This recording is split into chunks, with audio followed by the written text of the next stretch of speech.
पहले तो मैं नरेंद्र मोदी जी को तहे दिल से शुक्रिया अदा करना चाहती हूँ, क्योंकि एक सहकारी मंत्रालय जो कि आपकी अध्यक्षता में जो शुरू किया है, तो उसकी वजह से जो है तो कोऑपरेटिव को एक अलग ही बूस्ट मिल गया है सर। और आज मेरे लिए एक बहुत गर्व की बात है कि मैं उसी आनंद जिले से हूँ जहाँ पे त्रिभुवन दास पटेल यूनिवर्सिटी का लोकार्पण किया गया सर। पार्लियामेंट में त्रिभुवन काका के नाम का बहुत विरोध किया था कांग्रेस ने, और मैंने जमकर खिंचाई की थी कि इनके नाम से ही होगा। ताली बजाई थी सर उस टाइम पे भी मेरी आंख में ऐसे ही आंसू आए थे। आप अकेली नहीं है, पूरे गुजरात की महिलाएं त्रिभुवन काका को आशीर्वाद देती हैं। बहुत बड़ा काम हुआ है कि इनके नाम से यूनिवर्सिटी बनी है, और इन्होंने जो सच्ची कोऑपरेटिव की नींव डाली थी, इसके कारण आज गुजरात की 36 लाख महिलाएं 80,000 करोड़ का व्यापार कर रही। 80,000 करोड़। ये जो बहनें यहाँ कह रही ना 1 करोड़ का मैं दूध भरती हूँ, मैं 15 लाख का दूध भरती हूँ, 20 लाख का, ये त्रिभुवन काका न होते तो कभी न होता सर। और मैं गायत्री पटेल उसी अजरपुरा गांव से हूँ जहाँ से अमूल की पहली नींव रखी गई थी।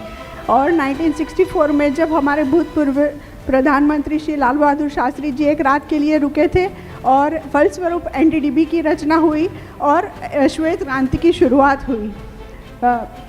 मेरी बात करूँ तो मैं बीकॉम ग्रेजुएट हूँ और डिप्लोमा इंफॉर्मेशन सिस्टम्स मैनेजमेंट किया है।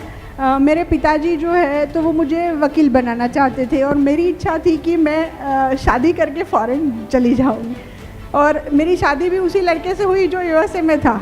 लेकिन कुछ कारणों से मेरा जाना नहीं हो पाया, तो उनको वापस आना पड़ा। और आने के बाद मेरे ससुर जी की एक्सीडेंटली डेथ हो गई, और थोड़ी फिनेंशियली कंडीशन भी हमारी अच्छी नहीं थी। तो उस टाइम पे सोचा कि अभी ऐसा कुछ व्यवसाय सोचना पड़ेगा कि मम्मी को अकेला छोड़ नहीं सकते थे। तो इसके लिए हमने पशुपालन व्यवसाय को चूज़ किया। तो उस टाइम पे लोग बातें कर रहे थे कि भैया ये लोग फैमिली बैकग्राउंड मतलब घूमने फिरने वाले लोग हैं, तो पशुपालन में कैसे ही टिकेंगे, तो 1-2 साल में शायद बंद कर देंगे। तो हम लोगों ने मैंने और मेरे हस्बैंड ने ऐसा काम किया सर कि गांव लोग भी सोचने लगे कि भैया हम लोग तो ये सोच रहे थे कि लोग कुछ नहीं कर पाएंगे। तो ये लोगों ने सच में साबित कर लिया कि पशुपालन व्यवसाय में ये बहुत आगे जा सकते हैं। तो उन्हीं लोगों ने मुझे अजरपुरा डेयरी कोऑपरेटिव सोसाइटी की अध्यक्ष के रूप में चुना। आपके पास कितने पशु हैं? सर मेरे पास 80 पशु हैं। 80 पशु। हाँ। और अजरपुरा डेयरी कोऑपरेटिव सोसाइटी के अध्यक्ष रूप में चुना गया, और मैं मेरे जैसी कितनी बहनों को आज प्रोत्साहन देती हूँ कि भैया आप लोग घर में से बाहर निकलो, फ़ोन में ज़्यादा आप अपना टाइम ख़राब कर रहे हो, इससे पहले आप उसे खा जाओ। और पशुपालन के साथ साथ में उनको मैं यही सुझाव देती हूँ कि अकेले पशुपालन के ऊपर निर्भर नहीं रहना, इसके साथ आपको अलग एक्टिविटीज़ भी करनी पड़ेगी, आपको इंटीग्रेटेड होना पड़ेगा। तो इसके साथ जैसे मैं गोबर से बहुत सारी प्रोडक्ट्स बनाती हूँ, मशरूम फार्मिंग भी करती हूँ, हनी बी कीपिंग भी करती हूँ, और एसएचजी भी चलाती हूँ, जिससे बहनों को साथ जोड़ के मैं एक हनी बी कीपिंग का ग्रुप भी चलाती हूँ जो एनडीडीबी और अमूल की सहायता से बना है सर। और यही सब एक्टिविटीज़ के लिए आप श्री के द्वारा ही मुझे Indian dairy association west zone का अवार्ड भी मिला है सर।